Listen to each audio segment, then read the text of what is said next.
Gabriel Fernandes, o trágico caso do garotinho que era torturado pela mãe e pelo padrasto. That was my friend, and it really caught me because it was his parent who took his life. Gabriel Fernandes, nascido em 20 de fevereiro de 2005, era filho de Pierre Fernandes e Arnold Contrera. Antes mesmo de seu nascimento, sua mãe já comentava que não queria ter o bebê e que só deu continuidade à gravidez a pedido de seu tio, que prometeu que cuidaria do bebê. Assim que Gabriel nasceu, sua mãe já ligou para o tio dizendo que a criança estava irritando ela. E então, 3 dias depois, a criança foi entregue para Michael e seu parceiro, David. Juntos, eles criaram o menino durante 4 anos. Gabriel era uma criança feliz e muito amada pelo casal. Entretanto, quando Gabriel completava 4 anos de idade, seus avós maternos pediram a guarda do menino, alegando que não seria correto ele ser criado por um casal homoafetivo. E então, o menino foi levado para a casa dos avós. Tempos depois, por volta de 2012, a mãe de Gabriel apareceu e decidiu levá-lo para morar com ela e com seu novo namorado, Isauro.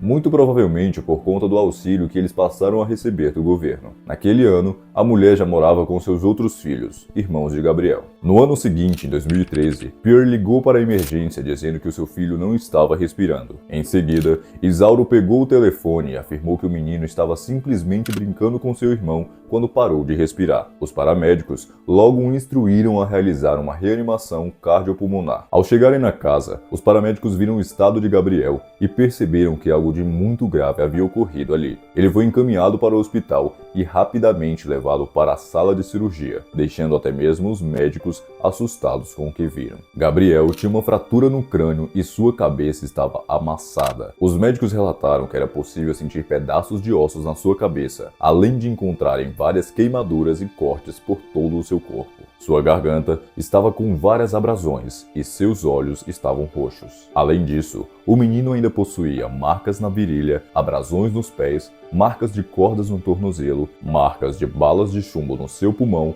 e marcas de cigarro em sua virilha, além de alguns outros machucados, entre eles alguns já cicatrizados e outros recentes. Gabriel foi transferido para o Hospital da Criança em Los Angeles, onde foi colocado em coma induzido. Porém, infelizmente, ele não resistiu aos ferimentos e faleceu no dia 24 de maio de 2013.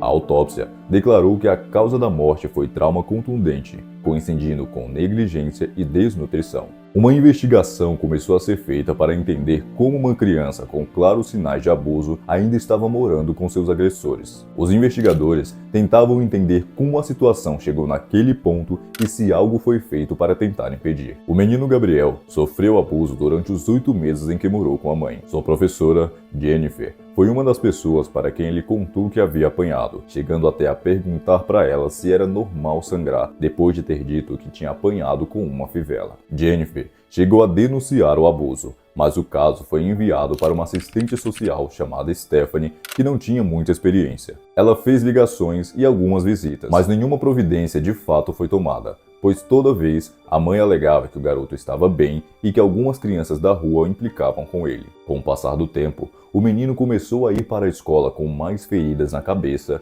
nos lábios e cheio de hematomas. Gabriel, que era uma criança doce, se tornou mais retraído, já não queria mais sair para brincar com os colegas na escola, e em alguns momentos chegou a se mostrar estressado. A professora permaneceu reparando as agressões e continuou tentando contato com o assistente social. Certo dia, Gabriel havia contado que tinha levado um tiro no rosto com uma arma de ar comprimido, mas que tinha medo de contar a verdade às pessoas porque isso pioraria as agressões. Quando ele faltou à escola por 13 dias seguidos, a família tentou entrar em contato com a mãe, mas não foram atendidos. A tia-avó de Gabriel, Elizabeth, também tentou entrar em contato com o serviço social e tentou conversar com o xerife do condado de Los Angeles para avisar sobre a situação. 29 dias antes da morte de Gabriel, Arturo, um segurança do Departamento do Bem-Estar do condado de Los Angeles, percebeu vários ferimentos graves no corpo do menino. Ele tentou denunciar para a polícia, mas por ser uma sexta-feira, os policiais alegaram que não poderiam fazer nada por conta do final do expediente. Arturo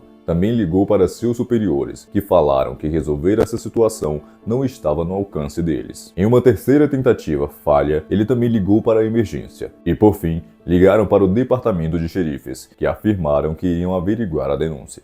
Em uma visita de rotina, Pierre mostrou à assistente social algumas cartas onde Gabriel dizia que ia tirar a própria vida. Ela afirmava que o garoto estava apenas triste por não morar mais com a avó. No mesmo dia, a assistente social ligou para a central dizendo que não havia nenhum risco à segurança da criança. Alguns policiais chegaram a conversar com o padrasto sobre o caso e concluíram, sem ao menos ver Gabriel, que o menino era apenas mimado e que precisaria tomar um susto para parar de brincar com a situação. As queixas continuaram sendo feitas e em uma outra visita feita pelos policiais, pouco antes da morte de Gabriel, a mãe apenas alegou que o garoto estava bem, o que foi suficiente para os policiais irem embora sem sequer chegar ao real estado do garoto. Os irmãos afirmaram que Gabriel era constantemente trancado para que ninguém o visse. Entre 2003 e 2012, Pierre e Isauro receberam 60 reclamações do Departamento de Serviços Infantis e Familiares do Condado de Los Angeles. Mesmo enquanto assistentes sociais e o escritório do xerife abriram 8 investigações independentes, em nenhum momento o garoto chegou a ser retirado da casa. Após a morte de Gabriel, Pierre e Isauro foram presos com pena máxima solicitada, acusados de homicídio em primeiro grau, onde há dolo premeditado. O julgamento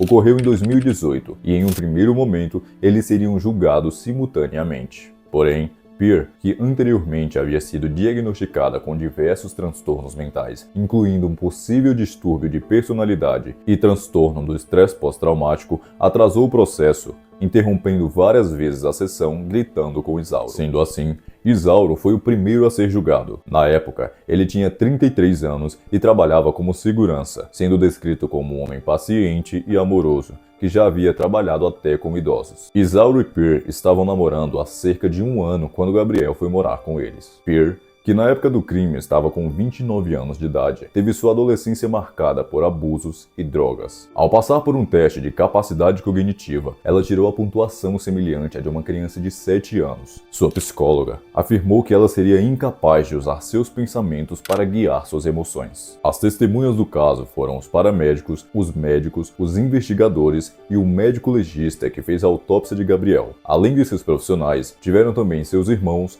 sua professora, Arturo, e algumas pessoas que trabalharam com Isauro também foram testemunhas no caso. A defesa do padrasto tentava provar que a ação de seu cliente foi fruto de um acesso momentâneo de raiva. Eles afirmavam ter consciência do ato de Isauro, mas queriam que ele fosse condenado por homicídio em segundo grau, onde não há premeditação, pois dessa forma ele não seria elegível à pena de morte. Um dos argumentos foi a reanimação cardiopulmonar que ele disse ter feito no menino. No entanto, foi comprovado que Isauro não tinha nenhuma marca de sangue. Logo, não teria como ele ter tentado fazer essa reanimação no garoto, visto que não teria como ele não se sujar com o sangue do menino. Também foi relatado pelos paramédicos que quando eles chegaram no local, ninguém estava tentando fazer uma reanimação em Gabriel. A promotoria mostrou que Gabriel sofria abusos há mais tempo do que a defesa tentava mostrar. As provas colhidas na casa mostravam inúmeras manchas de sangue, tanto antigas como recentes, espalhadas em diversos lugares da casa. A acusação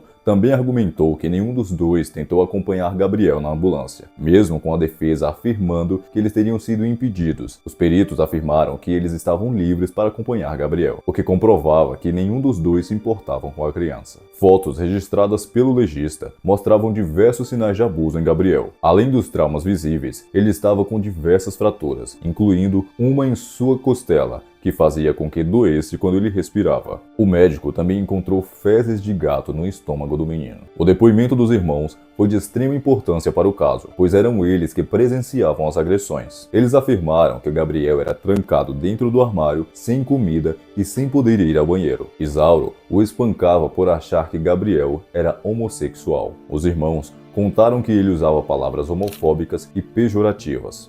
Em outra ocasião, a mãe teria batido no garoto com um taco de beisebol, fazendo com que ele perdesse seus dentes. E em outro momento, Isauro teria jogado spray de pimenta nos olhos do garoto. No dia de sua morte, Gabriel estava apenas brincando com sua irmã, quando sua mãe viu, começou a bater no garoto. Logo em seguida, chegou Isauro, que o levou para o quarto e deferiu mais cerca de 30 socos no garoto, fazendo com que ele gritasse. Os irmãos testemunharam que a mãe chegou a colocar o garoto em um banho gelado e gritava para que ele acordasse, mas sem nenhum sucesso. Quando percebeu que o garoto estava desmaiado, resolveu então chamar a polícia. Pierre então pediu para um dos irmãos que ele afirmasse que estava brincando com Gabriel e que ele havia batido a cabeça. Os peritos encontraram toalhas manchadas de sangue e também sangue no ralo do banheiro, comprovando que eles haviam tentado limpar o sangue de Gabriel e limpar a casa. As outras duas crianças sentiam tanto medo que eram obrigadas a mentir para encobrir os criminosos. Registros de mensagens trocadas entre Pierre e Isauro mostravam que eles se divertiam ao torturar Gabriel. Após bater no garoto, eles costumavam deixar ele em água gelada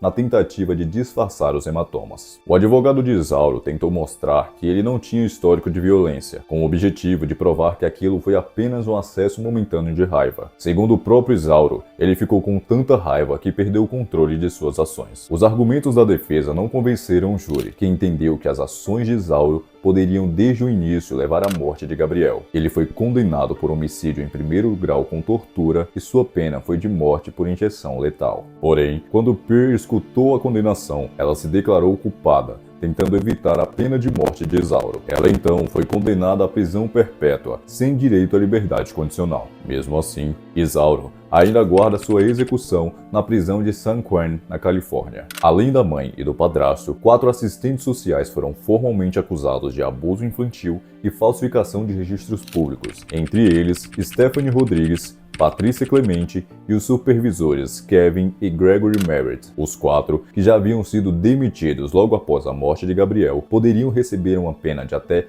11 anos de prisão. No entanto, as acusações foram julgadas improcedentes pelo 2º Tribunal Distrital de Apelação da Califórnia por falta de causa provável. Em janeiro de 2020, os promotores tentaram obter uma nova audiência para o caso, mas decidiram retirar as acusações. Além deles, 9 deputados foram disciplinados internamente por não investigarem adequadamente as acusações de abuso. Gabriel tinha apenas 8 anos quando faleceu. Em frente à sua casa, um pequeno memorial foi criado em volta de uma árvore que passou a ser chamada de a Árvore do Gabriel. No bairro onde ele morava, também foi construída a Casa de Gabriel, um centro de artes para crianças da região. Muito se questionou sobre as autoridades com relação a evitar que tragédias como essa continuassem acontecendo. Entretanto, mais de 150 crianças morreram na mesma região em que Gabriel, sob circunstâncias semelhantes à do garoto. Em sua última tarefa na escola, alguns dias antes de sua morte, Gabriel participou da confecção de um presente para o Dia das Mães. Ele relatou para a professora que mesmo com todos os ferimentos, ele ainda queria mostrar para a mãe que a amava e que só queria ser aceito por ela. Para mais detalhes desse caso, nós recomendamos o documentário da Netflix, O Caso Gabriel Fernandes, que conta com a participação de diversos envolvidos, abordando o antes, o durante e o depois. Mas já deixamos o aviso de que esse documentário não falha quando se trata de emocionar aqueles que o assistem. E aí pessoal, tudo bom com vocês? Esse foi mais um caso aqui na Crimes Reais, e eu tenho que confessar a vocês que esse foi um dos casos mais difíceis de contar. Eu sei que a gente está acostumado a trazer diversas atrocidades, diversos crimes e coisas bem pesadas, mas pra mim, quando se trata de crianças, é tudo muito maior, sabe? É tudo muito mais complicado e muito mais pesado. Esse caso do Gabriel é um dos piores que eu já ouvi e que eu conheci, e pega muito num ponto de, sei lá, velho, é uma criança, uma criatura inocente, uma sensação de impotência gigante. E essas autoridades também, as assistentes sociais que nem chegaram a ser julgados, sabe? Fizeram um trabalho horrível. É de partir o coração e ao mesmo tempo de dar muita raiva de tudo que aconteceu. Mas enfim, esse foi mais um caso. Espero que vocês continuem nos acompanhando e deixa o like também, se inscreve no canal, ativa o sininho para você não perder nenhum vídeo e ajuda a gente na divulgação também. Segue a nossa página no Instagram, a gente também tá lá no Spotify, tá bom? A gente se vê no próximo caso.